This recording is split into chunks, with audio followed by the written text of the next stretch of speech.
So, what happens when the hacker isn't trying to like break through the front door of your network, but they're already standing inside your vault and they're holding a set of valid keys? Oh, man. Well, that is, I mean, that's the nightmare scenario, right, for any security team. When that outer perimeter totally fails, you need something else standing between an attacker and, your most sensitive data. Yeah, absolutely. And on that cheerful note, welcome everyone to the WeCyberYou Unlocked podcast. Hello. If you want to make sure you never miss out on these insights, please take a second to follow the channel right now and be sure to visit WeCyberYou.com for more content exactly like this. Definitely go do that. So today we are setting out on a new deep dive. And our mission is to look at really the ultimate sentinel at the gate, which is the database firewall. The last line of defense, yeah. Right. Now, you have probably heard of firewalls before. Usually when we think about a firewall, we're picturing a network firewall acting like a bouncer, right? Blocking bad IP addresses. Right, checking IDs at the door. Exactly. Or maybe you're thinking of like a web application firewall, filtering HTTP traffic to keep malicious web requests out. But here's the hook for today's deep dive. What actually protects the crown jewels?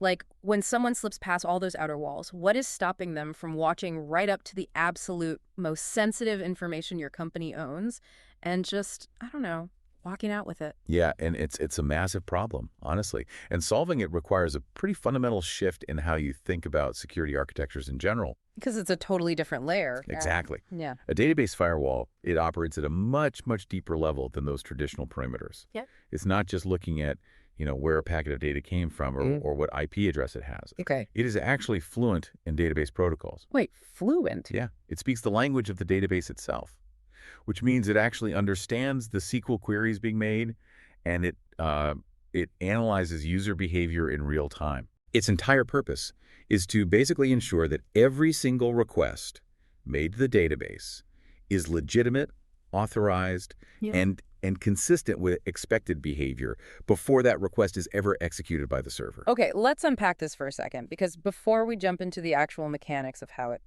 pulls this off, I want to talk about the why. Sure. Why do we need a completely separate, dedicated firewall just for this? I mean, if a company is already spending millions on, network security and endpoint protection and web firewall. It sounds redundant, right? Yeah.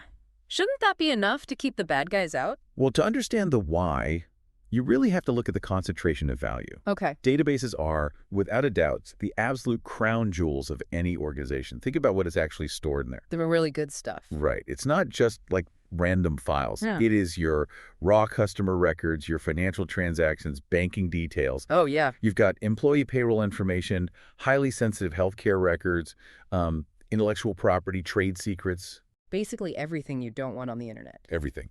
We're even talking about authentication credentials and API keys. Oh, the keys to the kingdom. Exactly. Which are basically the digital passports that your internal applications use to talk to each other.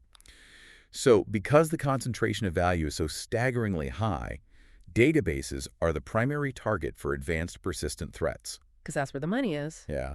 An attacker doesn't usually want to just deface a website, They want the data. Right. And losing that data, I mean, that isn't just a bad day at the office. Oh, far from it. A single successful compromise of that vault leads to, massive data breaches, widespread identity theft, and severe regulatory penalties. With the big signs? Huge fines. Whether that's GDPR fines for failing to protect European privacy data, IPAV violations for leaking healthcare records, or PCI fines for losing credit card numbers. Right. The long-term reputational damage can and absolutely has ruined companies entirely. And here's the harsh reality of it all. Attackers rarely just walk through the front door anymore. Yeah, they're sneakier than that now. Very. They exploit a hidden vulnerability in a seemingly safe application. Yeah. Or they use stolen credentials to just bypass those outer network layers entirely. Oh, so the outer firewall doesn't even see anything wrong? Right. That's why a specialized application-aware security layer sitting right next to the data is absolutely essential. Okay, let's evolve the standard security analogy for a second so you, the listener, can really visualize this. I love a good analogy. Right. Okay, so if a network firewall is the security guard at the front door of a bank checking IDs, and a web application firewall is like the metal detector right inside the lobby. Okay, yep. then a database firewall is not just a guard in the vault checking safety deposit boxes, right? It's more like a forensic accountant sitting directly next to the teller, like analyzing the actual math and the specific intent of every single withdrawal slip before allowing the transaction to even go through. Yes, that is perfect. And to take that a step further, that forensic accountant doesn't care how you got past the front door guard or the metal detector. Right. The mere fact that you are standing in the vault is not enough to grant you access to the gold. Wow. This firewall makes decisions based not only on who is connecting, but on the really granular context of what they are trying to achieve with the data. Which brings us to the actual mechanics. Because, wait, if this thing acts like a forensic accountant analyzing intent, how does it actually do that? It's a heavy lift. Yeah, I mean, if attackers are sneaking in using stolen credentials or exploiting a web app so their traffic looks, totally normal on the surface, how does this firewall tell the difference between a good request and a bad one? Okay, so to explain that, we need to walk through the life cycle of a database request. Walk me through it. When you look under the hood, the database firewall processes every single interaction in 8 distinct steps. 8 steps for every query. For every query. Yeah. It happens in milliseconds, but there is a massive amount of computation going on. Okay, what's step 1? Step 1 is initiation and interception. So a user or an application sends a request to the database, but this request is physically or logically intercepted before it ever touches the database engine. The firewall catches it in midair. Wait, so it pauses the request completely? Like the database doesn't even know someone is knocking yet? Exactly. It's totally buffered. Yeah. Then it moves to step 2, which is identity and context mapping. Okay. The firewall figures out exactly who is making the request, but it goes way, way beyond just a simple username. Like what else is it looking at? It maps the database user, the application identity, for instance. Is this request coming from the CRM, which handles customer relationships, or is it from the ERP, which manages the company's core operations? Got it. It also logs the source IP, the device type, the authentication method they used, and the user's specific privilege level. So it's building a whole profile. Yes, it builds a complete 360-degree context of that specific session. And this is where it gets incredibly cool. Because step 3 is SQL parsing. I was digging into our source material for this deep dive, and this blew my mind. It's the best part. The firewall doesn't just look at the metadata on the outside of the packet, right? It literally parses the SQL syntax at a grammatical level. Yes. It acts as a linguistic expert for code. That is wild. It breaks down the syntax tree to know if the command is a select, an insert, update, delete, drop, or alter command. So it knows exactly what the command wants to do. Yeah, and it looks at the target tables, the columns, the joins, which, for you listening, is when a query tries to combine data from multiple different tables. Right. And it looks at stored procedures, which are basically pre-saved scripts that the database runs. So it essentially reads the code to understand the highly specific intent behind the query. Okay, so it intercepts the query, builds the context of who is asking, and reads the grammatical intent of what they're asking for. Yep, that's 3 steps. What is step 4? Step 4 is policy enforcement. Makes sense. Now that the firewall knows who you are and what your code is trying to do, it compares all of that against predefined security rules. Okay, like what kind of rules? These could be access control policies, dictating that certain apps can only perform read-only queries, or they could be risk-based policies that automatically block highly sensitive queries if they originate from, say, an unknown external IP address. So even if the query is safe for an internal user, it might be totally blocked for an external one. Exactly. It's all about context. The same exact query is treated differently depending on who was asking. But wait, you said there were 8 steps. It's only 4. Right. If it has already checked the policy, what else is there left to do? I mean, doesn't it just let it through at that point? Well, this is where we move from basic rules into the really advanced security. Oh, okay. Step 5 is logic and threat analysis. This is where the firewall looks for grammatical shifts in the SQL that indicate malware or an active attack, rather than just a simple policy violation. Oh, gotcha. Step 6 is behavioral baselining. Which sounds intense. It is. This is where machine learning comes in to compare this specific request against historical norms for that user. Oh, wow. Then step 7 is the actual decision and enforcement, allowing, blocking, or quarantining the request based on everything it just figured out. And step 8. Finally, step 8 is continuous auditing, where the firewall securely logs the entire interaction to ensure compliance with all those strict regulations we mentioned earlier. Okay, I want to zoom in on step 5 for a second, that logic and threat analysis part. Because rather than just listing off abstract threats, let's look at how an attack actually unfolds in the real world. Sure, let's do it. An attacker rarely just, logs in and grabs everything on the first try. Usually they start by probing, right? Yeah, they have to map the territory. Right. They might use an automated bot to run brute force queries or enumerate the database to figure out where the really valuable tables are hiding. That is usually the very first pivot, yes. And a database firewall shuts that down instantly by recognizing the rapid, repetitive patterns of an automated tool. Because a human doesn't type like that. Exactly. It looks nothing like human or standard application behavior. Okay, so the bot fails. Next, the attacker might try a SQL injection. A classic. Right. And for you listening who might not know, this is essentially when an attacker types malicious database commands into a normal web form, like, say, a standard login box, hoping the database gets confused and executes the malicious code instead of just checking the password. Yep. And this really highlights why that grammatical SQL parsing in step 3 is so vital. How so? Well, when an attacker attempts a SQL injection, they're essentially trying to trick the database by completely altering the grammar of the request. Okay. A normal query might say, look up user ID 123, but an injected query might say, look up user ID 123 and de-drop the entire user table. Which is very bad. Very bad. But because the firewall parses the actual syntax tree, it recognizes that grammatical shift. It sees the code trying to break out of its intended structure, and it silently drops the packet before the database can even get confused by it. Man, that's clever. Okay, so the bot fails, the SQL injection fails. Let's say the attacker manages to find some basic credentials, right? Yeah. But they only have low-level access, so they try privilege escalation. Trying to modify their own roles to become an administrator. Exactly. The firewall catches that because it violates the policy enforcement we talked about in step 4, right? Right. It instantly flags that a standard low-level user is attempting to execute an admin-only stored procedure or access a restricted table. Well, hold on. I have to challenge this. Okay, go for it. Because everything we just talked about assumes the attacker is doing something obviously malicious, right? Breaking grammar, trying to escalate privileges, running automated bots. Sure. What if the threat isn't an external hacker at all? What if it is an insider threat? Imagine an employee using their own perfectly valid company-issued login to steal data they technically have access to. That's the nightmare. Right. If they have the right credentials and they use perfect SQL grammar, how does a firewall stop a legitimate user? That is legitimately the hardest challenge in cybersecurity, and it is exactly why Step 6 exists. The behavioral baselining. Yes.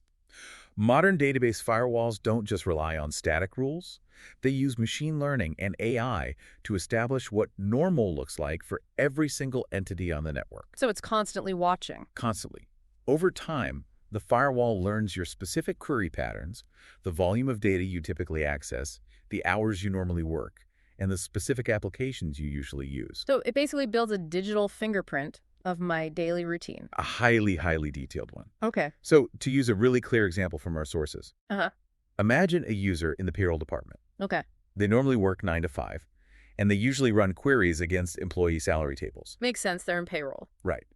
But if that exact same user with a valid login and a perfect password suddenly starts querying customer credit card data at 3 a.m. on a Saturday. Oh, red flags everywhere. Exactly. The firewall catches it immediately. Because even though the login is completely valid, the behavior is just foreign to the baseline. It stands out like a flare in the night sky.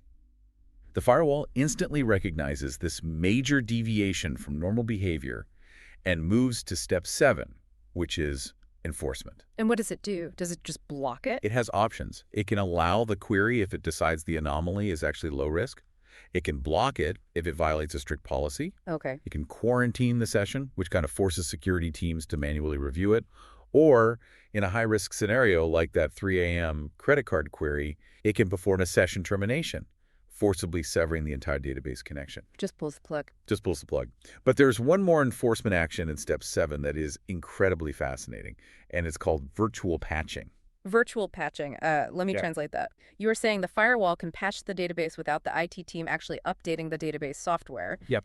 How does that even work? Okay, think about a zero-day vulnerability. The scary ones. Right. Let's say a major database vendor announces a critical flaw on a Friday afternoon. Classic timing. Always. Now, the IT team is panicking because applying the vendor's actual software patch requires taking the entire database offline for hours, which totally ruins business operations for the weekend. And nobody wants to do that. No one. So instead of leaving the database exposed all weekend, the firewall downloads a specific regex pattern. Like a signature. Exactly, a digital fingerprint of that exact exploit. Oh, so it learns what the attack looks like on a grammatical level. Exactly. And if any incoming query matches that digital fingerprint, the firewall silently drops the packet. That's amazing. It acts as an invisible shield, neutralizing the exploit before it even touches the vulnerable database engine. Which gives the IT team, like at the breathing room, to apply the actual software patch during a normal scheduled maintenance window weeks later. Yep, without ever leaving the system exposed in the meantime. Okay, I mean, this all sounds absolutely amazing, but let's look at the reality of deploying this. You are telling me this firewall intercepts traffic, maps the context, parses the grammar of every single SQL query, analyzes it for logic flaws, checks it against AI baselines, and cross-references virtual patching fingerprints, all in milliseconds. Databases are the engines of a company. They need to be incredibly fast. How does this massive amount of processing not just bottleneck the entire network and crash the company's performance? You hit the nail on the head. That is the primary architectural challenge, and it is why organizations have to choose their deployment model very, very carefully based on their specific needs. So there are different ways to set it up. There isn't just one way to plug this in, no. The first option is an inline or proxy-based deployment. Meaning it sits right in the middle. Yeah, this is where all traffic physically flows through the firewall as a choke point. Okay. It gives you the absolute highest level of control, and honestly, it is the only way to actively block attacks in real time. But, however, because it is doing all that deep inspection inline, it does introduce a slight latency impact. Oh, I see. So if you have like a high-frequency trading platform where literally microseconds matter, inline might be a real problem. It could be. Yeah. Which is why the second option is an out-of-band or monitoring mode deployment. How does that work? In this model, the network traffic is mirrored to the firewall. The firewall sits off to the side, just analyzing a carbon copy of the traffic. Oh, so it's not in the way at all. Right. This has absolutely zero performance impact on the database itself. But wait, if it's just looking at a copy, it can't physically block the bad query from going through, right? Yeah. It acts more like an incredibly detailed security camera than a guard. That is a great analogy. It will send out massive alarms and audit everything for compliance, but it cannot drop the live packet. Got it. It is primarily used for deep visibility and auditing without risking latency. Okay, what else? Then you have a third option, which is host-based agents. Agents, like software. Yeah, this involves installing lightweight software directly onto the database servers themselves. This provides deep visibility right on the local machine and is particularly strong for catching insider threats. Like what? Like a rogue database admin who tries to log directly into the server console, totally bypassing the network entirely. Oh, because the network firewall wouldn't even see them. Exactly. And I imagine with everything moving off-premise these days, there must be cloud versions of this too, right? Absolutely. Cloud database firewalls are natively integrated into platforms like AWS, Azure, or Google Cloud. Which is super convenient. Extremely. They are designed to scale automatically as your cloud workloads grow, and they utilize the cloud provider's own infrastructure to handle the heavy processing load without slowing down the database. So when I hear all of this, you know, the deep AI anomaly detection, the SQL grammar parsing, the virtual patching, the ability to stop both insider threats and external hackers. Sounds pretty good, right? It sounds like a silver bullet. It sounds like if a company just buys a database firewall and turns it on, all their security problems are solved and the vault is permanently secured. Come on, what is the catch? Look, there is always a catch in cybersecurity, and anyone who sells you a silver bullet is lying to you. Fair enough. The reality is that a database firewall is a formidable tool, but it's not a standalone solution. Right. It operates brilliantly at the data layer, closest to the information attackers want to steal. But it cannot replace your endpoint protection guarding the employees' laptops. Of course. It does not replace robust identity and access management systems.